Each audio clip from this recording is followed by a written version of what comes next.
एक समय पृथ्वी पर लगातार 12 वर्षों तक भयंकर अकाल पड़ा। अकाल के समय न कहीं नभ पर बादल दिखाई दिए और न ही धरा पर कहीं हरियाली। सभी झीलें, तालाब, नदी नाले सूख गए। समस्त सृष्टि में हाहाकार मच गया। प्राणी जल की बूंद बूंद के लिए तरस गए तथा भूख से निष्प्राण हो तड़पने लगे।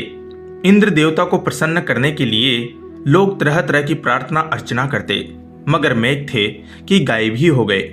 किसान अपनी सोने जैसी धरती के बंजर हो जाने के भय से हर समय प्रार्थना में लीन रहते। सूर्य अपने प्रकाश को जिसे अग्नि के रूप में धरती पर डाल रहा था, उससे समस्त जीव जंतु अकाल मृत्यु को प्राप्त होने लगे। भयंकर गर्मी में एक किसान ने अचानक अपने खेतों में हल जोतना शुरू कर दिया।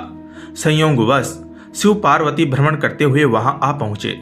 कमजोर शरीर वाले उस किसान को बंजर धरती पर हल चलाते तथा पसीने में लथपथ हुए जब माता पार्वती ने देखा तो उनका हृदय पसीज गया। वह सोचने लगी, यह किसान बिना जल के धरती पर हल क्यों चला रहा है? जब तक अकाल की स्थिति है, हल चलाने का कोई औचित्य नहीं होगा। इसी सोच में डूबी माता पार्वती से शिवजी बोले, पार्वती क्या सोच रही हो? पार्वती बोली, देव, पिछले कई वर्षों से अकाल पड़ा हुआ है। बिना बारिश के इस बंजर धरती पर कुछ भी तो नहीं उगेगा।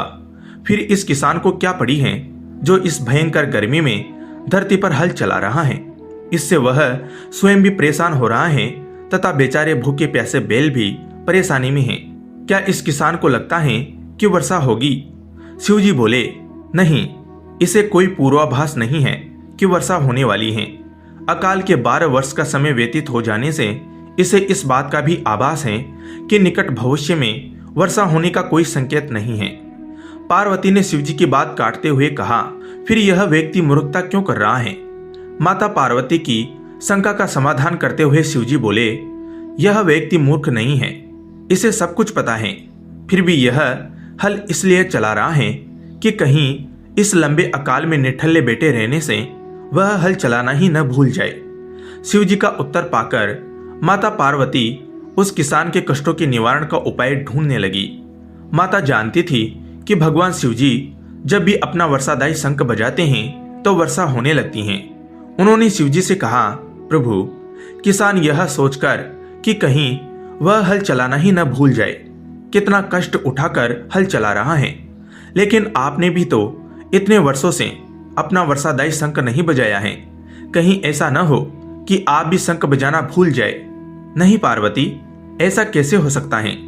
शिवजी तपाक से बोले, मैं शंख बजाना भला कैसे भूल सकता हूँ? पार्वती झट से बोली, ऐसा क्यों नहीं हो सकता स्वामी?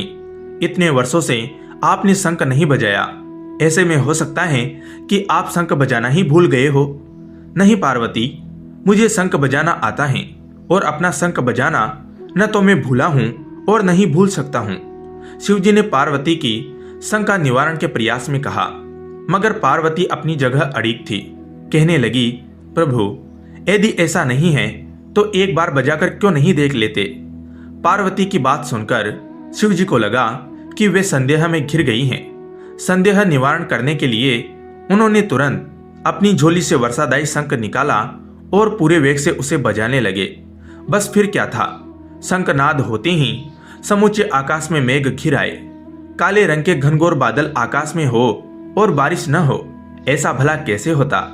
शिवजी पूरे वेग से शंखनाद करते रहे और मेघ भी पूरे जोर से बरस पड़े। देखते देखते मूसलाधार बारिश होने लगी। समूची धरती जलमग्न हो उठी। इतनी बारिश हुई कि सारी धरती की प्यास बुझ गई। किसान नाचने लगे। मानव ही क्या, पशु पक्षी भी शिवजी की इस कृपा से धन्य हो उठे। माता पार्वती इस समूचे संसार की प्रसन्नता से गदगद हो उठी। माता पार्वती, जो अपनी व्यवहार कुशलता के कारण पृथ्वीवासियों को संकट से बचाने के कारण ही जगदम्बा कहलाई, वे शिवजी से मुस्कुराते हुए बोली, स्वामी, आप तो सचमुच भोले भंडारी हैं। जय भोलेनाथ, जय गिरजापति। धन्यवाद दोस्तों।